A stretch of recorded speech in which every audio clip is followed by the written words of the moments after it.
goals with that mentor. My name is Miranda, and I'll be the moderator for this event. This event is brought to you by the Alumni Association in partnership with and alumni and students to alumni together, and Partnership UCLA works on bringing professional development opportunities to students. Once again, thank you so much for joining us, who is a recruiter for Fox's internship program, Sandy Locke, who is a former Sharpe fellow and consulting, and myself, who I'm a former college fellow and interned at the Subcommittee on Terrorism, Nonproliferation, and Trade, using the Q&A app, which is on your right-hand side, and we'll do our best to answer those throughout the event. I'm going to pass the mic over to Pedro, and he will speak to how you can stand out as an intern from a recruiter's for Fox's internship program specifically. Pedro? Yes, right over. So as a recruiter here at Fox, and so a little bit about my role is I help to oversee the internship program across the U.S. So when you think about our film divisions or also our network divisions, so both the movie studio and the TV side. We have all kinds of, pretty much every department you can think of, whether it's marketing, production, finance, legal, we have an opportunity there.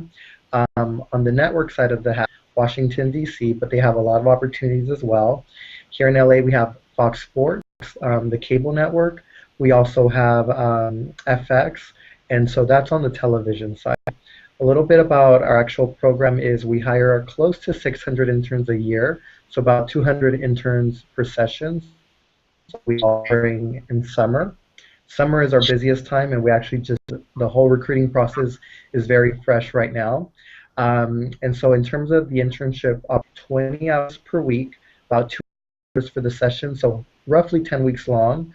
And again, we have fall, spring, and summer. If you guys want to get more information on the Fox internship program, you can visit foxcareers.com. So that's a little bit about the internship program itself, and the question that we always get is, how do I stand out, right? One thing that you can do to stand out is to be specific in terms of what you're looking for.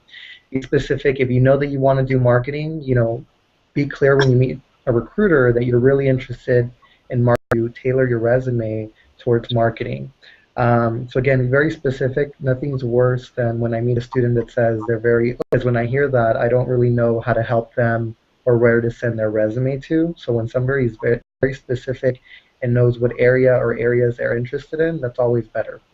So that's one thing. The other thing is, I would say communication skills are so important, so don't be shy.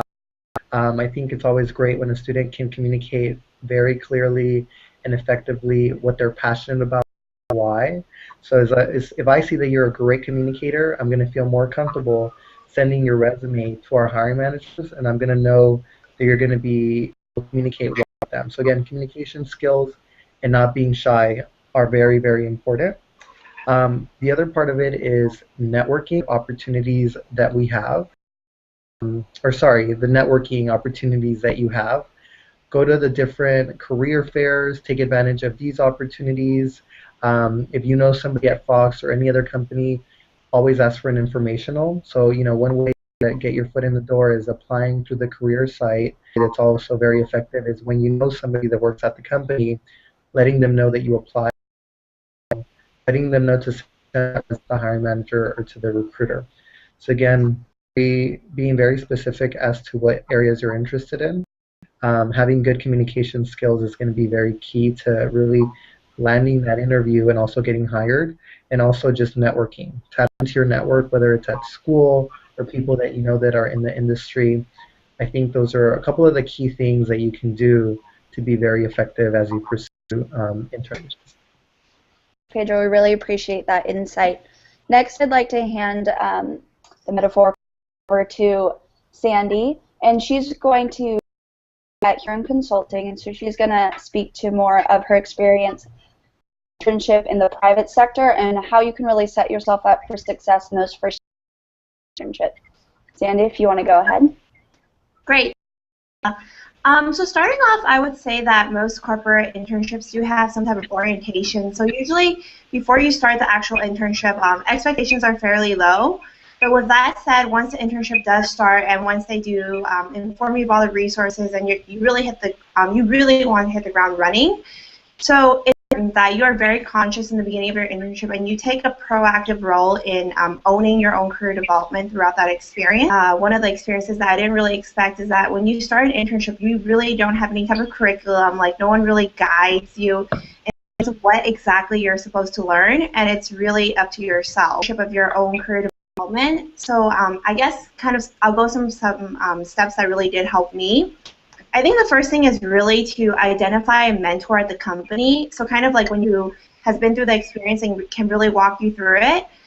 Just having a mentor to come your own team, I would say it should definitely be someone who you jive well with, someone who can really be your advocate and show you the ropes within the company. Secondly, so if there's no formal curriculum, you can set up some goals in terms of what do I want to learn in this internship? And a lot of times UB can point you in the right direction in terms of things that you should do so that you can have that experience and whether or not you continue to work. And your mentor can also be someone who holds you accountable to your own development.